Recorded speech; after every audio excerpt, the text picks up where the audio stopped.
In this tutorial, I'll show you how to make these fun spring-themed earrings. To get started, I cut a 1-ounce block of leaf green clay and a 1-ounce block of transparent clay.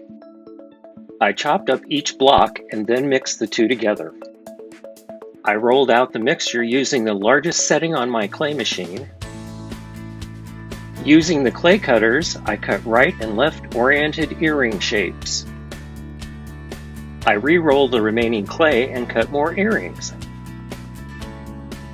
I placed the cut shapes on my baking tile and inserted an eye pin into each piece.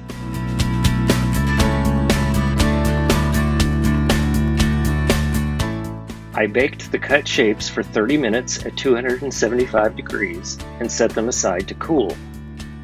Once cooled, I sanded the edges of each piece. I mixed the 2-part resin and piped it onto the surface of each earring.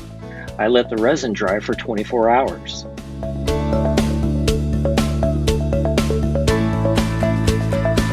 I used a split ring to connect a gold leaf and a fish-hook loop to each earring. For this and more creative projects, visit our website.